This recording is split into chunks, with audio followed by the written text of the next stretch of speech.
Oh, let me do a quick thing real quick. Hello, I am joined by Overlite, who's twitch.tv/Overlite, a formidable gamer, perhaps one of the best, definitely one of the best. Overlite will be taking me through a D&D One-shot where I get to finally live my fantasy because I forced her into doing this. I'm literally sat here with, I'm sat at a desk. I've got 2 notepads, though I'm only using one of them, like 6 sheets of paper of notes. I'm like old school. I've got my dice, and my phone is just out in front of me, and I'm talking out of it, and I also have chat up. Hi, chat. Hello. So this is gonna be certainly an adventure. It has been a while since I've played a Dungeons and Dragons. Meanwhile, Overlite does Dungeons and Dragons pretty often. I play weekly. I haven't DM'd in like half a year. Okay. But no, less than that, like 4 months. Okay. And that was also like a silly sort of very short adventure. Do you prefer DMing or never the DM, always... How's it go? Never the bride, always the bridesmaid or something? Never the player, always the DM. Would you rather be the player or the DM? Forever DMing is the colloquial term. I used to be intimidated by DMing because when you start, you're like, oh gosh, how am I gonna? I don't know all these things. There's so many things to know. But then I became a player who knew everything by looking it up and watching too much D&D. Okay. And then at some point I became someone who really, really likes the DM side of things. Just because I really like sitting and thinking about cool, creative things, and writing them down for myself later to maybe tell other people and be like, hey, I made these cool things in the form of a story. Yeah, amazing. I mean, like, I always want to do a campaign. And I've played in a few, as I was telling you before. I've played Starfinder, I've played D&D 5th edition, and I feel like I've played Pathfinder, but I don't remember. So I'm excited, because, I mean, I've played a couple of times. I've also DM'd a campaign, and that was actually a longer... I've DM'd for longer than I've played, which I'm sure is, like, kind of the common thing anyways. I have DM'd... back in the day in Boof's Discord, I did a campaign.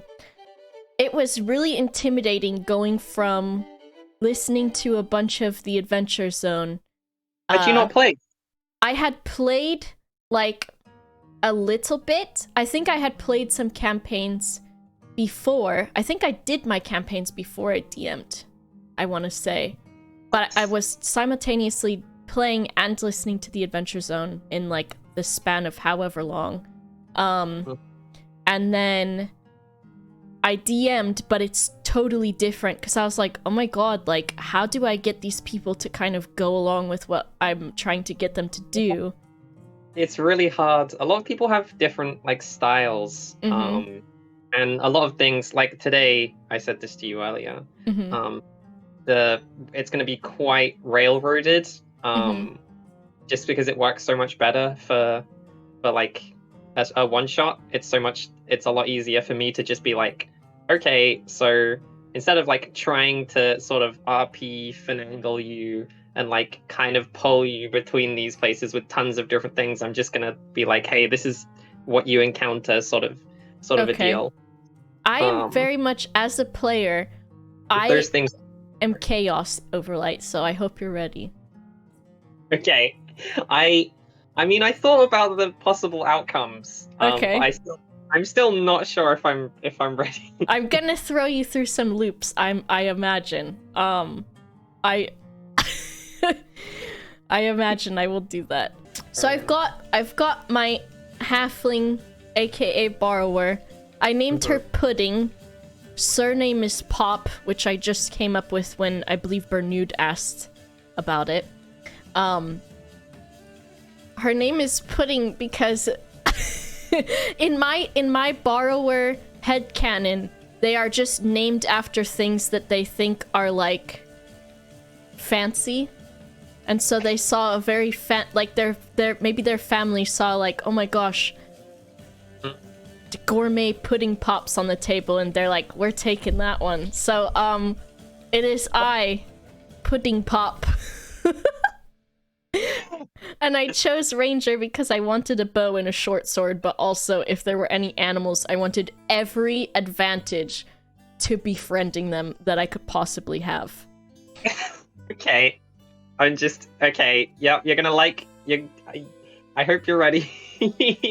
I would assume that Overlite has maybe hamstringed these animal encounters, because everyone knows when you tell your DM that you like something or want something, they're like, oh yeah, I can put that in, and then it turns out the rat is like a fucking Gundam, and the rats are all controlling a giant monster, and then it kills you or something. So we'll see how it goes.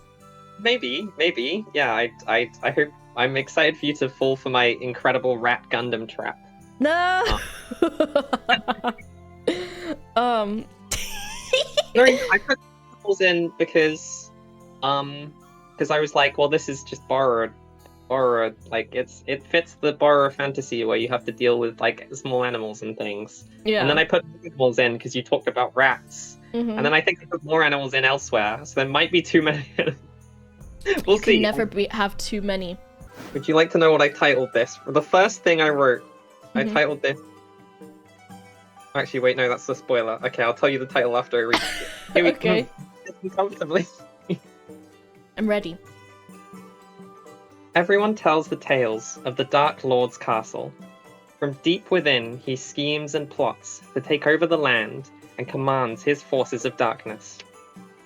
All know of his plans to conquer the world, but only some know the tales of a secret treasure hidden away, a relic of great power that could grant the wishes of those who unlocked its secrets. No surprise, then, that you have made it to the most dangerous edge of the castle, a tower that stands on a rocky island that juts out from a lava-filled chasm below. The tower is connected to the rest of the castle by a single stone-roofed bridge. Your view of the desolate, barren landscape that surrounds the castle is impeccable, as your tiny body crests the lower lip of a window on the tower, and your eyes fill with a sight none could have imagined. A woman, fair, lounging in her bedchambers. Overlite, why did you immediately have to give me a fucking peeping opportunity? My god. This was not my intention. How do you think I would interpret that? I don't know, I just thought you'd be like, oh geez.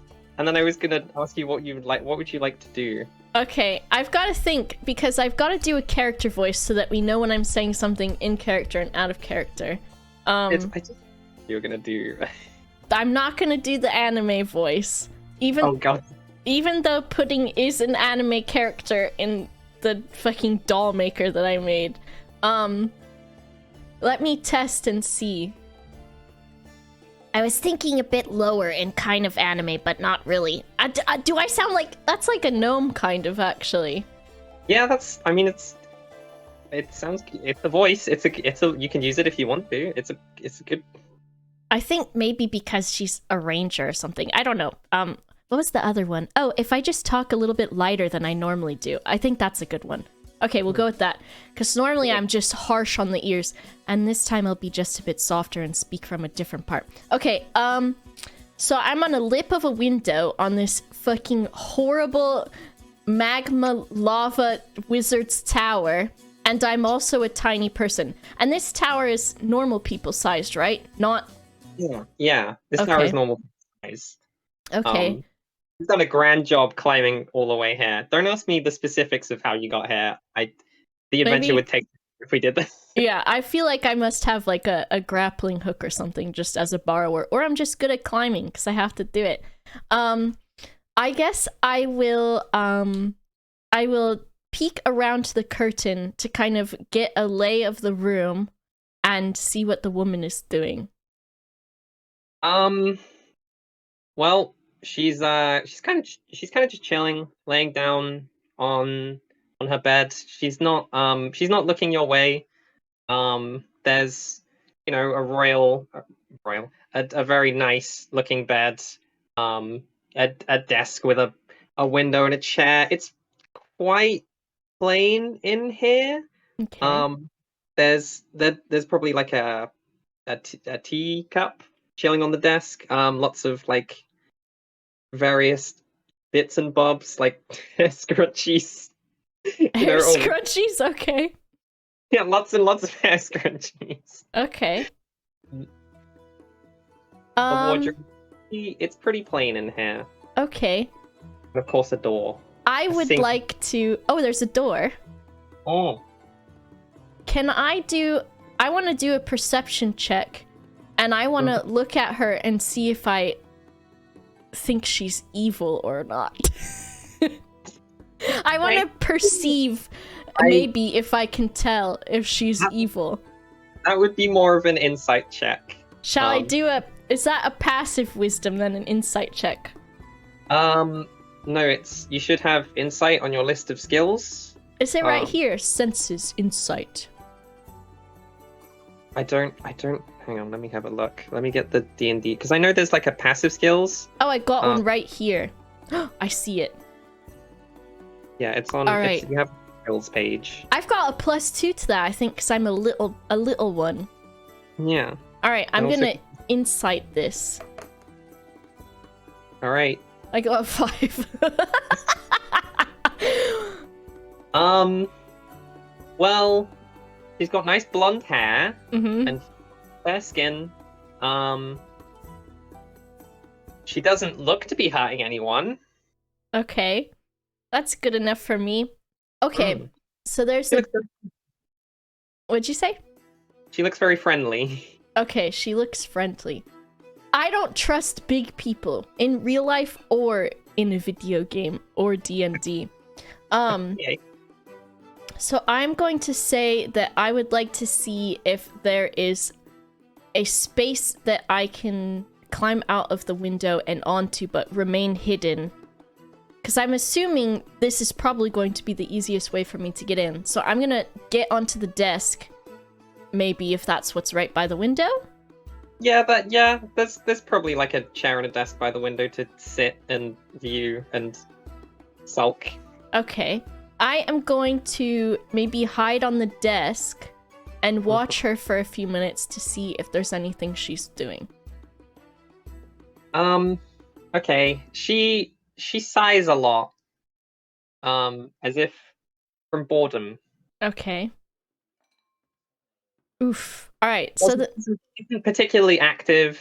Kind of just appears to be lounging the day away. Okay. My borrower sense tells me, trust no bitch. So I do not trust speaking to a large person, because usually what happens is us borrowers end up in jars, if I know anything. So, I want to head towards the door, and I'm gonna ignore this woman because I am not going to be put in a jar. Right.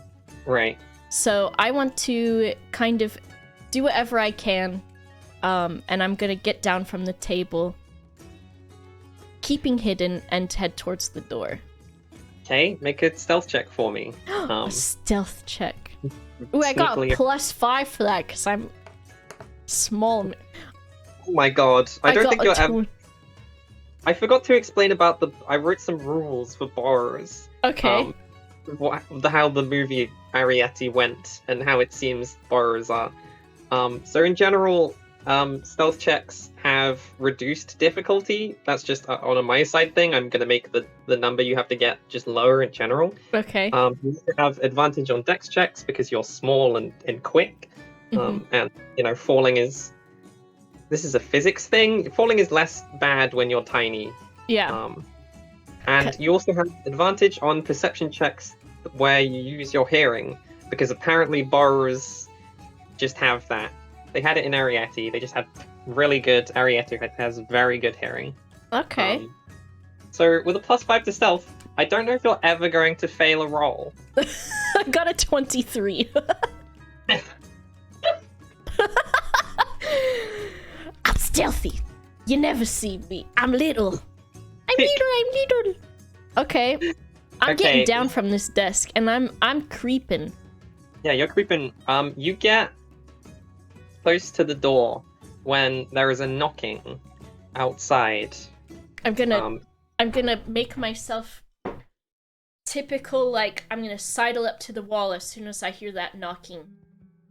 Make sure I'm concealed, and also even littler than normal. Okay. Okay. You hunch down by the door. The door. You hear a voice beyond it. They Princess, may I come in? And the woman on the Princess. On the bed, just sort of goes, if you must. And you watch as the door swings open. A man armored in leather steps through, holding a tray of some kind. And then he proceeds to close the door behind him. He goes over to the desk, puts down some more, like, hair scrunchies. It's a tray just full of hair scrunchies. More like china, a teapot. What are they? A mug, a china mug, and a plate, that appears to have sort of whitish cubes on, and he just says, there's this new delicacy he thought you'd like. You don't have to lounge about all day. You can go out and see the world if you like. And she just, like, exasperatedly sighs. And then he's just like, all right then. And then he picks up the cups that were already there and puts on the tray and then leaves the room again with his door behind him. Okay. So we're in a tower. There's a princess who seems just bored with everything. Yeah. Okay. I'm gonna Jiminy Cricket this shit. You're gonna Jiminy? What does that mean? I'm gonna become this woman's conscience. Hang on. Like without her knowing? Yes. Okay, sure. Yeah. I'm gonna climb up to the bed, and I'm gonna hide behind the pillow. Right. Where I assume she's lying down, so I'm gonna hide behind the pillow. Yep. And I'm gonna speak to her and be her conscience. So what do you say? Okay, hold on, let me really think. Okay. I will say this is the part of the adventure I thought about the least. Okay. And of course, I'm just ruining that for you by making it the most fucking complicated shit ever. Yep, brilliant, yep. Okay. Okay, alright. Okay, I'm gonna speak to her as her conscious. Okay, it's me. It's me, and by me, I mean it's you. I'm you. You know that inner voice that you have that tells you things? Well, you're not really using that to your advantage, so I'm taking the reins here. Listen, we've done enough lying around in bed. It's time to get up. Maybe we should go check on the treasure and see how that's doing, probably. We can't just lie here all day and not do everything. We could even have some tea, that's okay. Make me persuasion or deception check. Okay. Oh fuck. I'm not very charismatic, which usually I fucking pump that shit up. Okay, I'm gonna try to persuade. Okay. I got a 15. That's okay.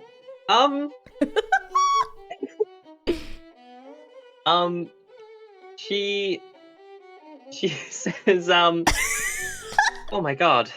I've finally gone mad. I'm hearing voices.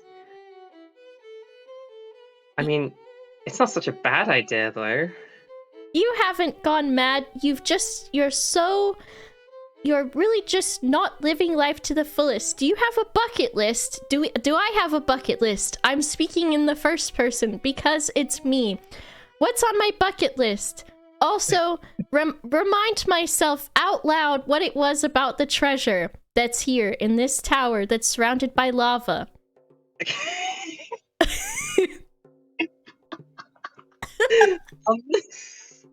Okay. Well, I'd quite like to leave, actually. I've not really written what's a bucket list? Remember, we saw it in that film that had, okay, a fantasy name for Morgan Freeman. Morgan, Man of Freedom. Remember the one? Anyways, it's just things that you want to do before you die, but if you're lying around all day, that's not going to help very much. Also, I should really say out loud right now what my name is, for posterity's sake, I need to say to myself, I am, and then insert my name here, and I am going to seize the day, and I'm going to really seize the day. Do you want to make me another persuasion check? Because I feel like you have to earn the name. I got a 14. She thinks for a moment, and then she stands up. She gets off the bed. She puffs herself up, and she says, "You know what? You're right. I'm Princess Skyblade, singer of the Scourge, and I'm gonna get the fuck out of here." Hell yeah! Right. You mentioned earlier. What did you say, Overlite? Sorry. And also about that treasure you mentioned earlier. I mean, there's lots of good things here. I don't recall like a particular thing. I remember this one time I heard the guards being like, "Oh hey, we got another. Oh hey, we got another adventurer coming in. We beat him up real good. They thought there was treasure here. Ho ho." So you know, maybe it doesn't exist. Who knows? You know what I really should do if I'm gonna go seize the day and look for treasure? I need to be well prepared. And I should put on my good boots and my adventure clothes, which includes a very cool hat with a sash around it. Of course. Let me just open my wardrobe. I quickly run to the wardrobe, which is hopefully next to the bed. I have a dressing curtain to pull out of my wardrobe. And if you were looking, you would see she pulls out like one of those like curtains that they have from the movies and also the past and also posh people's houses, where you go behind it and you change. Oh yes, of course. And she goes and changes, and then well, I mean, after changing, I guess you wouldn't see, but she's like, all right, I'm ready to face the challenges of the castle ahead, in my cool boots and my really awesome hat and all those other things that you listed that I had in my wardrobe. Now, do I see her hat somewhere? Or she put it on? Is it still somewhere? Has she put it on? I'm worried this is gonna happen. I was like, maybe this will happen later. No, it's already. Yes, she's wearing a cool. What kind of hat is she wearing? She's wearing a cowboy hat, but fantasy. A cowboy fantasy hat. It's made of mysterious, magical, elven materials. Okay. Fine elven leather. Now, Miss DM. Is there a way for me to get inside that hat? There's gotta be. I've gotta decide that, right? Actually, I'm the player. You try. Okay. Before I leave, I should really just quickly... Just to really make sure I'm ready, I should just lie down on the floor again. I mean, not on the floor, on the bed. Just quickly. And do a little bit of a breathing exercise. Just quickly is what I should do.